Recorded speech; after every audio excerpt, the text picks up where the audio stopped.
Hello to the University of Maine. I'd like to thank Professor Botchin for the invitation to speak to you about Zimbabwean women writers in the context of your reading Tsitsi Dangarembga's novel, Nervous Conditions. In about 10 minutes, maybe, I'm going to try to just give a quick overview of authors' writing and issues that are key to women in Zimbabwe. To begin with, let's go back to the 19th century. At the end of the 19th century, we have British colonial efforts in Zimbabwe, which was then called by the British Rhodesia, and a woman named Nehanda. Let me get her full name. Nehanda Charwe Nyakasikana. She was a Shona spiritual leader, and she became a voice for what is called Chimurenga, the revolt against colonial rule and the fight for independence. She and her ally were eventually captured and they were executed, but she stands as a symbol for voice and a symbol for the fight for independence. And as such, she is a very important woman for women writing in Zimbabwe.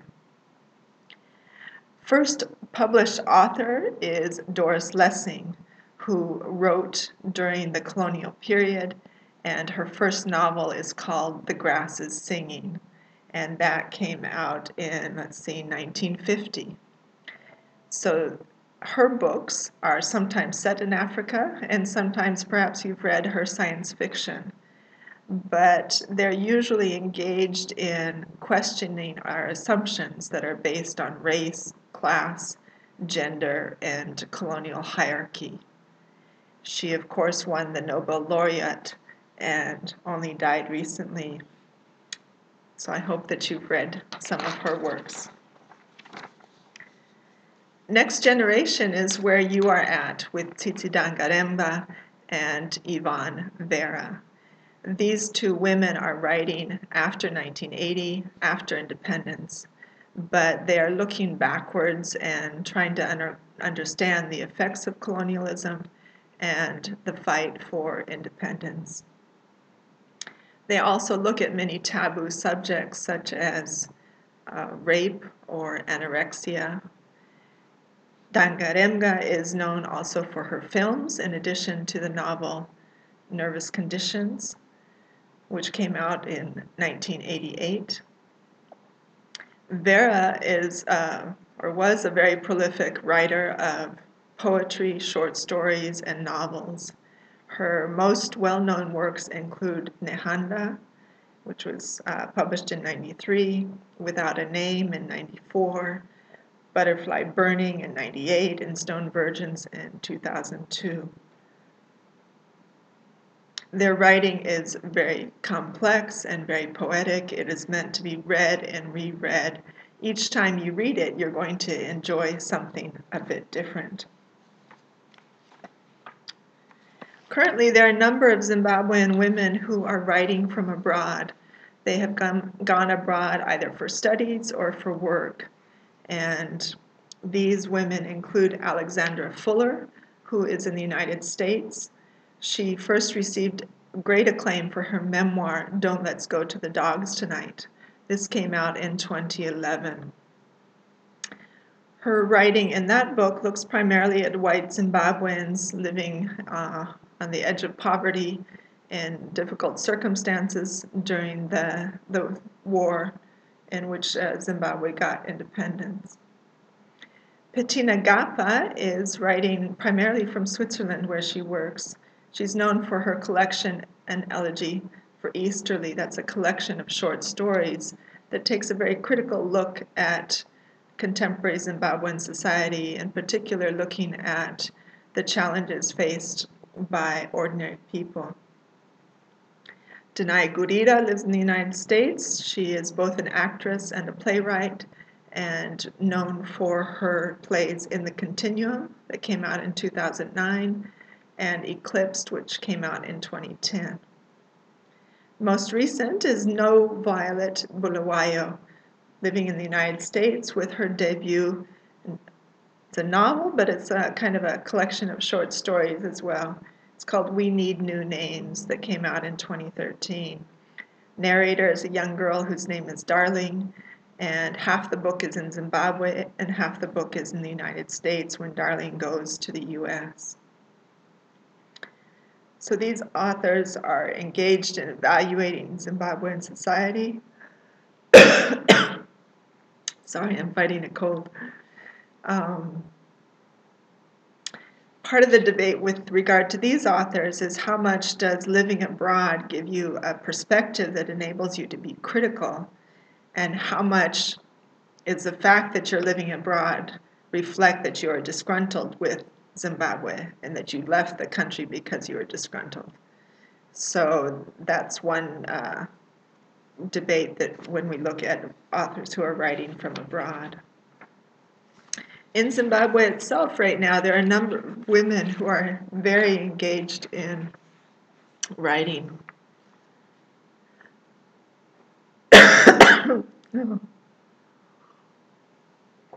Bear with me. All right. So these include Valerie Taguida, Blessing Musariri, Sabina Mutangadura, Isabella Matambanazzo, and Sakai Nzenza, among others. Valerie Taguida is probably the most well-known with her novel that is called Uncertainty of Hope. That novel takes place during the time of forced removals, when people whose houses were not officially sanctioned were destroyed. The novel also looks at women's position in society with regards to inheritance and rights during divorce, HIV/AIDS, so a number of issues. Musariri is probably the most diverse. She has publications in children's literature, short story, romance, right? Lots of fun, and novels. Key to the contemporary scene in Zimbabwe are the editors. We have Irene Staunton, Chiedza Musengezi, and Jane Morris. These editors have produced numerous collections of writings by women and are very, very important in providing a venue for women to get their voices heard in this contemporary scene. Contemporary generation also included a singer-songwriter whose name is Chiwoniso Muraire. She died recently, but very young. But hers was a very important voice. She wrote songs that were traditional. She wrote songs that engaged in social criticism. And you can find her music online. I'm sure you can find her album, Rebel Woman, that came out in 2008. You may not speak the language, but you are sure to feel the emotions, and I think it will give you a great understanding of women in Zimbabwe just to listen to the music, right? Have some fun. So what are some of the key elements? Chimurenga, first of all, this is the fight against British colonialism, the fight for independence. So we have the first Chimurenga, which was at the end of the 19th century. We have the second Chimurenga, which goes up to 1980 with the independence of Zimbabwe, when Rhodesia became Zimbabwe. We also have a recently coined term, which is Chimurenga. So that is a term that is used for the women's movement in Zimbabwe. And you can see a book by, let's see, what is it called? Chimurenga, the Zimbabwe Women's Movement. So that's by Shireen Isof. And that looks at women's movement in Zimbabwe. So you can see that this idea, the fight for independence, the fight against colonial rule, is a very important one for writers in Zimbabwe.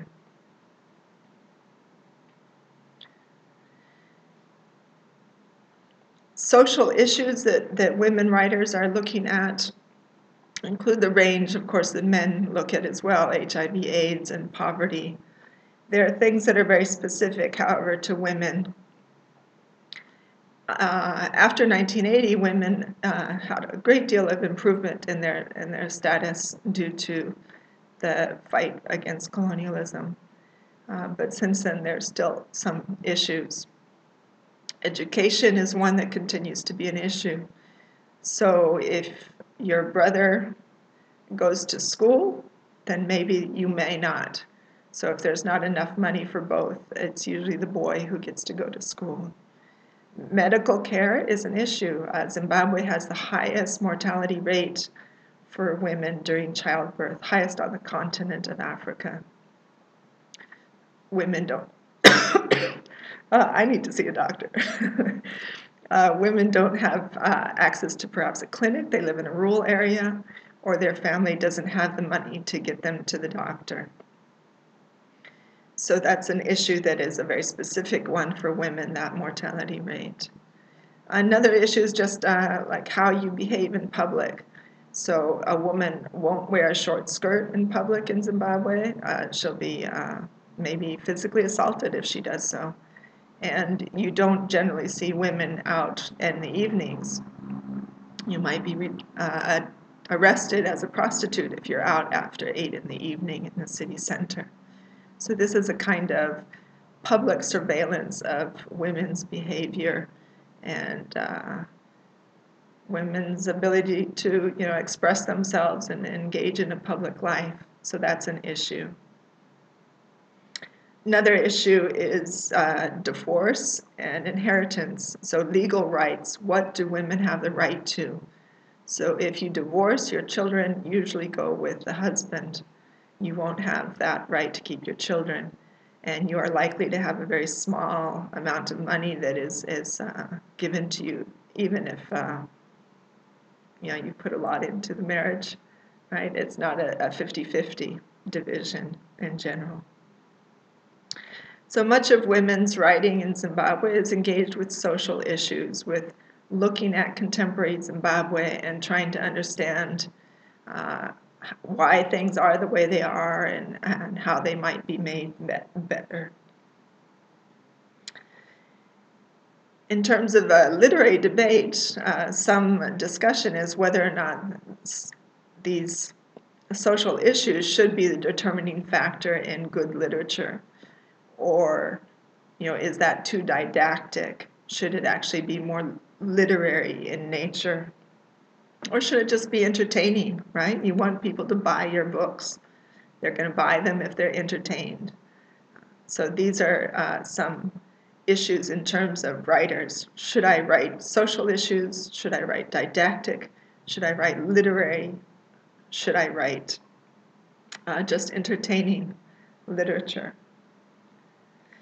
So as you read Nervous Conditions, I want you to think about Shimurenga, right? Think about those issues of colonial rule and the fight for independence.